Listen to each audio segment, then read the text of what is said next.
Ladies and gentlemen, I take pride in introducing the greatest show on earth.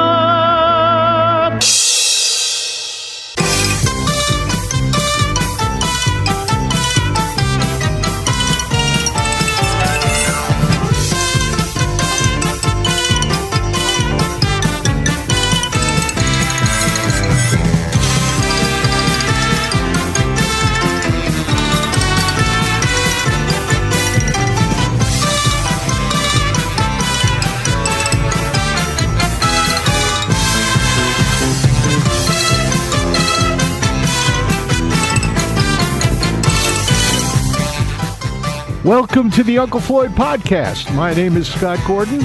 Uncle Floyd Vivino and I join up for this podcast to discuss our time with the Uncle Floyd Show, music, theater, nightclubs, carnivals, circus, amusement parks, burlesque, and all things showbiz from our combined industry experience of over 120 years through the past 7 decades. We also answer questions that are emailed to ufpodcast@sge-inc.com. You will find that address and a link to support this podcast in the episode description. Join Uncle Floyd and me, Scott Gordon, now for this episode of the Uncle Floyd Podcast. All right, here we go. Podcast number 48. Got 48 of these in the can already, Floyd. 47 before this one. This is number 48. So say hi to the folks out there. Hello, everybody. Hello. We got a question from Sharon Zarrow out in Phoenix, Arizona. She says, Floyd, what makes New Jersey so great? All I know is I miss the food. The food is bad in Phoenix. So what do you think that makes New Jersey food so great? The taste. What do you think it is? Do you think it's the water or just the way we cook it here? The way we cook it. This is from Joe Brea in Peekskill, New York. And he wants to know if you would have an estimated idea of the number of bands who appeared on the Uncle Floyd Show. An estimate or a guesstimate? It's got to be in the hundreds. It's got to be in the hundreds. of bands. Oh, yes. Everything from one-man bands to full orchestras. Jazz ensembles, everything. Got a question from Kevin Dillon. On the just past This Was the Uncle Floyd Show, it was noted that 1998 was the last year of full-cast Uncle Floyd comedy shows that were made for TV. When was the last time that the full cast did a live show? I don't remember. I don't remember the year, but it would probably be one of the vaudeville or burlesque shows that we did. Was the last show that was done with a full cast. Would you agree with that? Yep, sounds good. And this is from Fred Knapp. He says, I was wondering if there ever was a skit, joke, or song that Uncle Floyd or any of the cast members got in trouble with the station management or audience. Yes. There were several of them. I remember us getting basically kicked out of a club because of a song that Muggsy did. It was one of his Willie Half Nelson songs. It was an Irish club in Clifton. We got in a lot of trouble for that. I remember that night.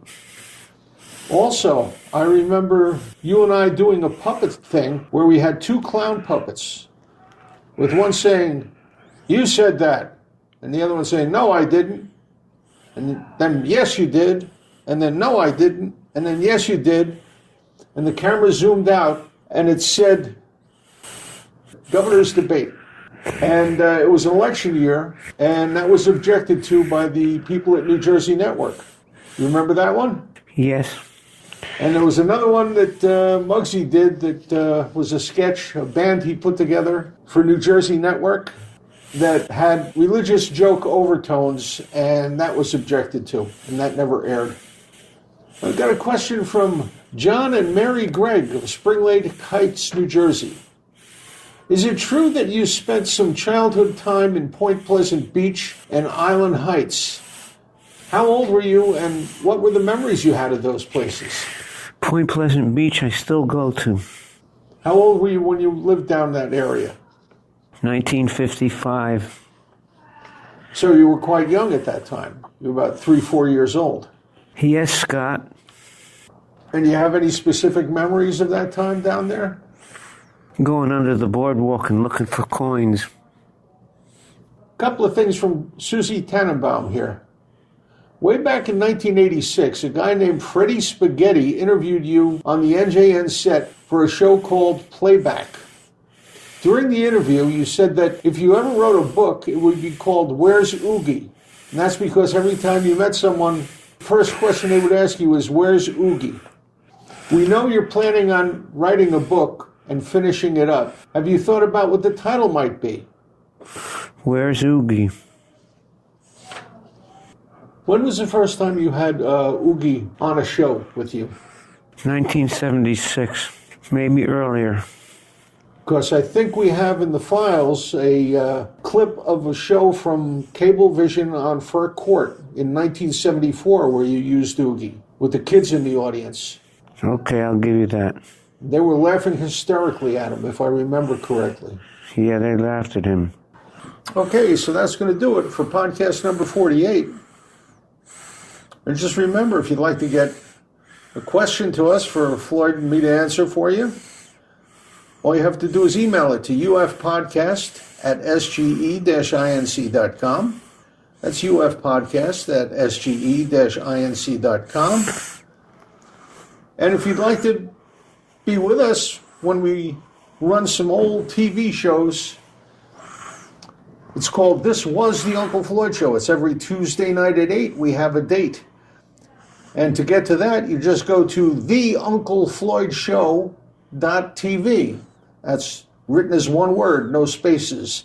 theunclefloydshow.tv. And that'll take you right to where we have it every Tuesday night at 8. So that'll do it for the podcast this week, Floyd.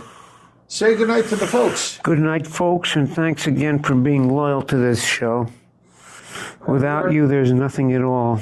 And we are so touched that you still remember us, still come and watch the show and listen to the podcast and have fun with us. And we'll see you next time. Tuesday at 8, we have a date. Tuesday at 8, we have a date for This Was the Uncle Floyd Show. And keep your eye on the podcast subscription, and you'll know when the next one of these comes up. They'll let you know. And if you want to tell your friends how to get here, just tell them to go to unclefloyd.podbean.com. That's podbean.com. And if you want to send us an email with a question, just send it to ufpodcast@sge-inc.com. And it gets right to me, and I bring it over here, read to Floyd. We answer your questions about the show or anything about show business. Any part of show business, we'll be glad to answer. Very good. All right. So, see everybody next time. At Tuesday, we have a date. This program was produced in the studios of Scott Gordon Enterprises, Incorporated in Paramus, New Jersey.